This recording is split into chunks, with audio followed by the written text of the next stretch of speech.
Be now read a second time, and I call the member for Wentworth. Deputy Speaker, I rise today to speak on the ASIO Amendment Bill 2025. Australia's intelligence agency, including the Australian Security Intelligence Organisation, ASIO, play a critical role in keeping the Australian community safe from harm. ASIO's ability to undertake its important work, including through the use of tools such as compulsory questioning, are essential to their ability to identify and pre-empt threats.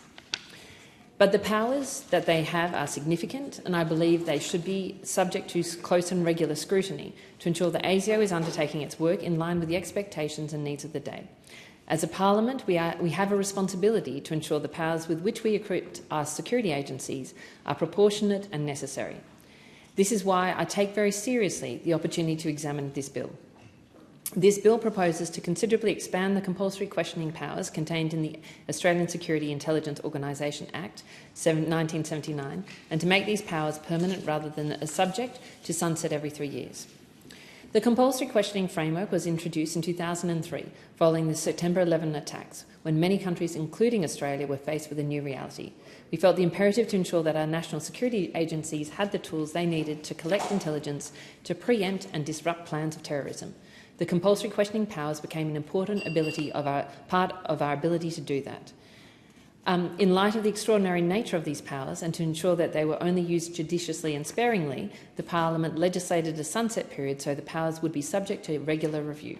Since that time, Parliament has reviewed and extended the powers every 3 years.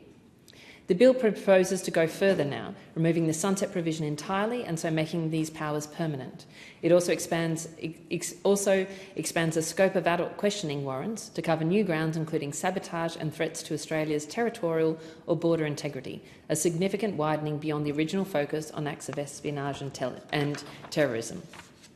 The Australian Security Intelligence Organisation plays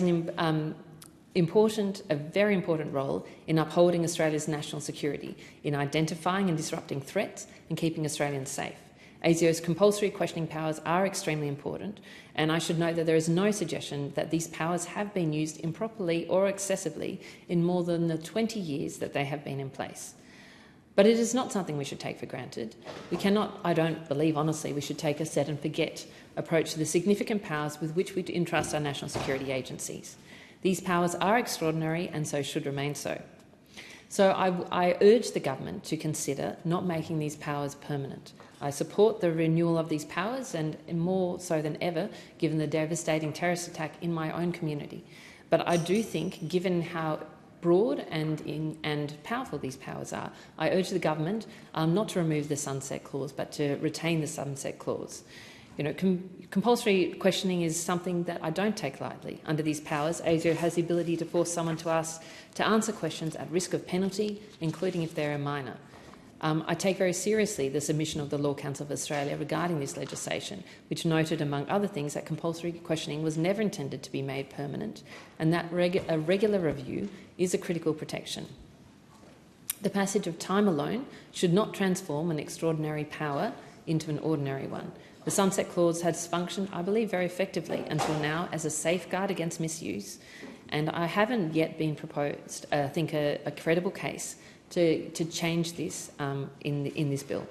So I support the amendments proposed by the member for Curtin, which would retain the sunset provision, and to make a review every 3 years by the PJCIS a mandatory rather than an optional safeguard of the legislation.